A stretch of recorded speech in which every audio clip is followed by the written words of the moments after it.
Nakita nyo, bawal ho yan eh. Ginagawa nila, nagpapanggap silang pulis.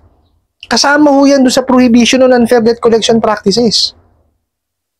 Nakalagay po doon na hindi ho sila po pwedeng magpanggap.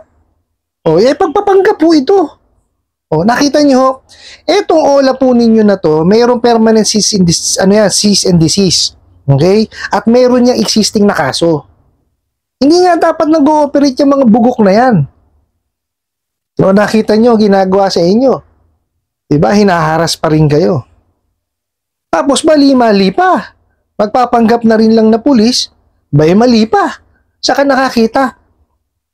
Inaaresto kayo, through tawag. Isra ulo.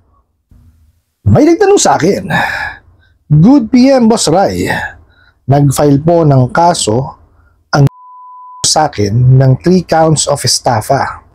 Ngayong araw, tumawag po sa akin ng isang police lieutenant sa Campo Diwa, Taguig na inaaresto po nila ako ngayong araw dahil nga po hindi ako nagbabayad ng pera about sa ano po ang maaari kong gawin.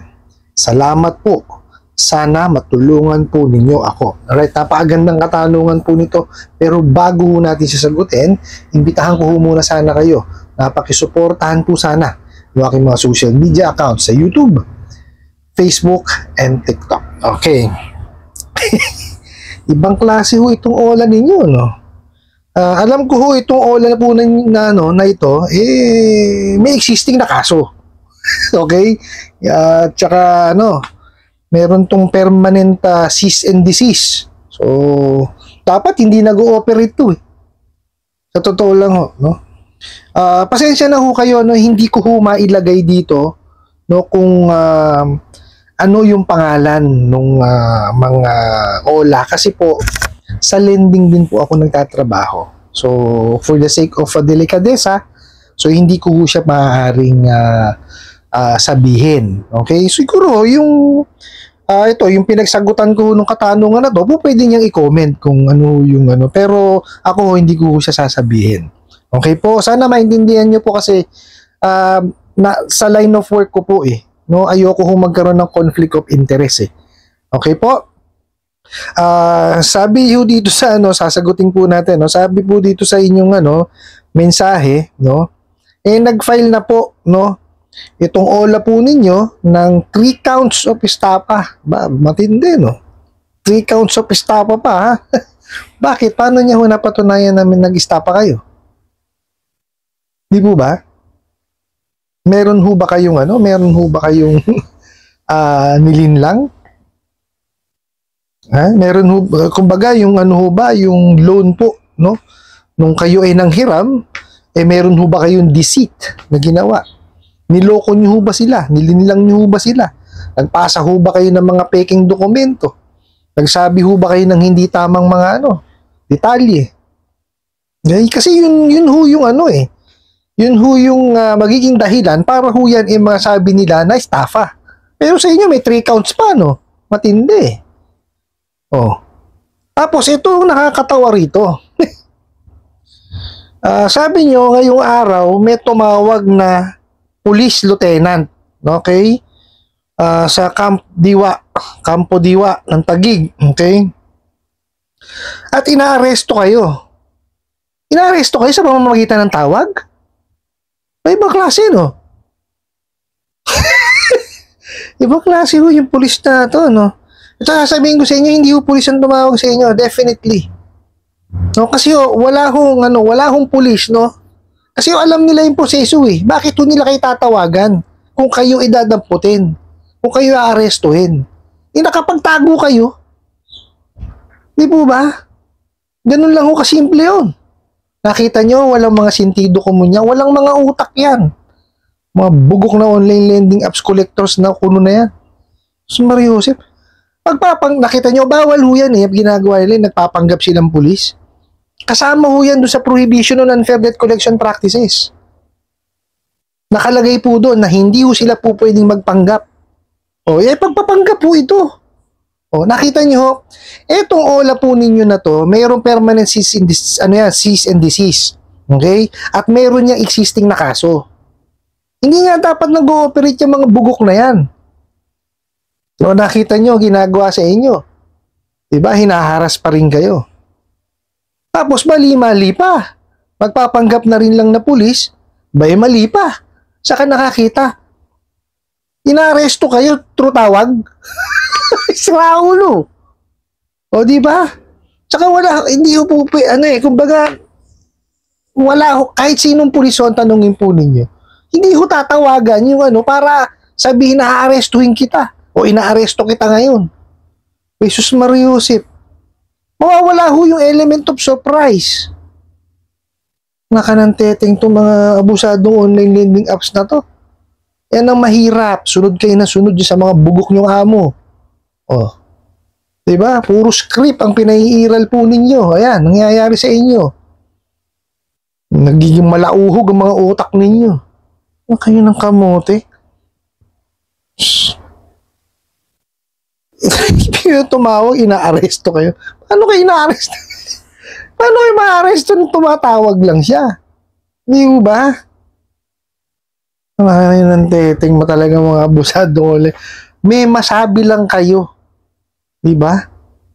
Samantalang itong abusadong online lending apps na yan, hindi ka na dapat nag-ooperate. Oh. Gawin nyo mag-complain ho kayo sa SEC para madagdagan na naman ang kaso niyang bugok na yan. Oh. Total, meron yan, yung screenshot na yan na pinadala nyo sa akin, ibigay nyo sa SEC yan. Oh. Ano ho yan? Paglabag ho yan doon sa prohibition on unfair debt collection practices. Kasi nagpapanggap ho sila. Hindi naman, wala hong alagad ng bataso ang tatawag sa inyo para sabihin na hinuhuli ka ngayon. Paano makakatakas kayo niyan? Sira ulo itong mga abusadong online lending apps na to. Diba? Hindi ho ganun. Tsaka, ang gawin nyo ho, isa pa, magtanong ho kayo sa abogado. No? Pinaka-importante ho yan. Kasi hindi naman ho ako abogado, maniningil ho ako. Okay? Yung mga past experiences ko po, tsaka sa pagtatanong ko po sa abogado, yun lang po ang isineshare ko rito.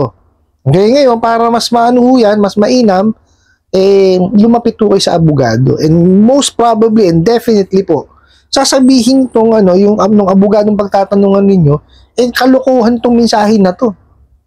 Yung 3 counts of estafa. Paano niya napatunayan? Na estafa. Sige nga ho. Hindi nga ho sila gumagawa ng credit investigation. Basta kayo, nagpadala kayo o nag-attach kayo yung sa kanilang apps ng ID at nalaman po na yung number po ninyo is connected sa e-wallet, padadala na kayo ng pera. Asa ng credit investigation?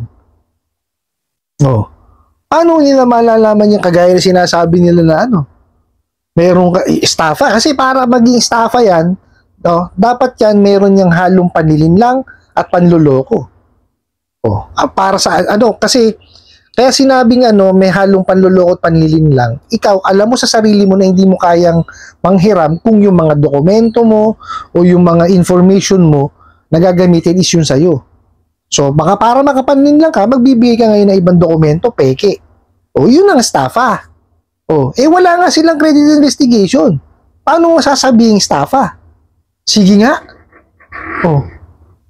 Sino niloloko nyo dito, mga abusadong online lending apps? Sige nga. Mariusip. Dun sa mga kagaya ho nito, yun nga, kagaya sinabi ko kanina, magtanong ho kayo sa abogado. Tapos, too good to be true ho ito Sa totoo lang di ba?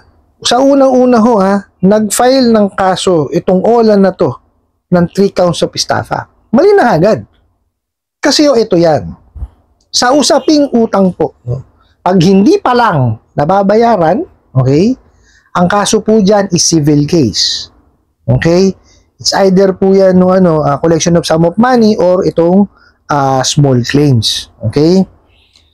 Tapos, pagka kayo ho, for example, nagpatalbog ng cheque, BP22 po yun. Yun, may kulong, criminal case yun.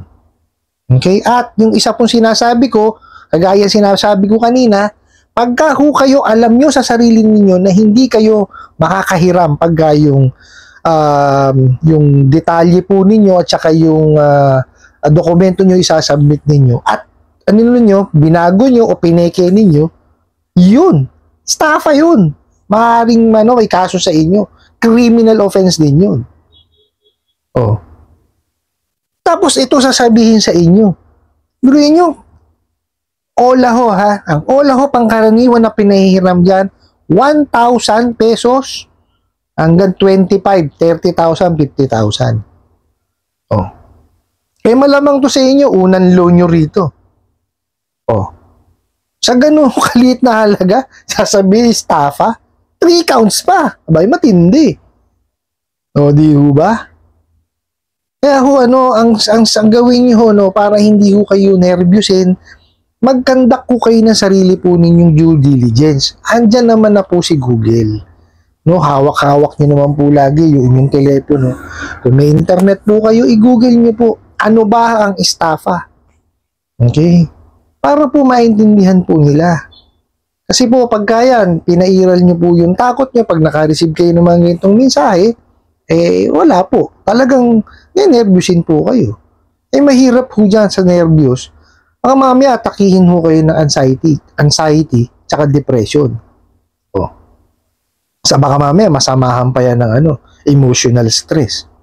Napakahirap po nun. Hindi ho basta-bastang sakit yun, kasi hindi ho lahat ng tao nalalampasan yung ganun. Yan ang gusto nitong mga bugok na online lending apps na to. Oh, yung torturing ng inyong isipan at inyong damdamin. Di po ba? Kaya wag ho kayong magpapa-apekto sa mga ganyan. Ako kagaya ng lagi kong sinasabi. Para makaiwas na kayo sa ganyan, bukod sa wag nyo ho silang tatangkilikin, wag ho kayo manghihiram din sa mga yan. Ngayon, kung nakahiram na kayo, pag-ipunan nyo na lang ho siya at bayaran. Okay? Naglabas naman na ho ng memorandum, ang BSP at saka ng SEC, regarding dun po sa ceiling on interest rate. Di po ba, na pagka 10,000, pababa ho ang nautang ninyo, at yung termino po ay hindi lalagpas sa 4 na buwan, ang maximum lang po, pangkalahatan na interest na po pwede pong ikarga. Okay? Yung effective interest rate po kung tawagin is 15% per month po.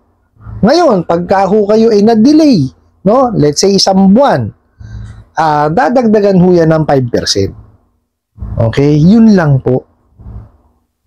So, sundin nyo na lang ho yun. For example, nakahiram kayo ng 1,000. Ano ho ba ang 15% ng 1,000? 150. So, ibig sabihin, ang babayaran nyo, 1,150. Okay po, let's say na-delay kayo ng 2 buwan. So, 10% yun. Ano ho ba ang 10% ng 1,000? O di po ba 100? So, 1,250 po ibayad ninyo. Itabi po ninyo yung inyong proof of payment para meron kayong reference. Kasi ito baka mamaya kasi magbayad kayo sa mga payment channels ng 7-Eleven, may mga thermal paper na bubura ho yung picturean nyo po. Okay, para hindi siya mabura. Pero itabi nyo pa rin.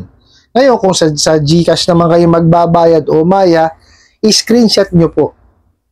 Okay po? Ngayon, pagka kukulitin pa rin kayo niyan, definitely, kasi hindi nasunod yung nila yung gusto nila Diba? Ngayon, ang gawin po ninyo, that's the time ho kayo na magpalit na kayo ng SIM card. Okay? Tapos, linisin nyo po yung telepono po ninyo.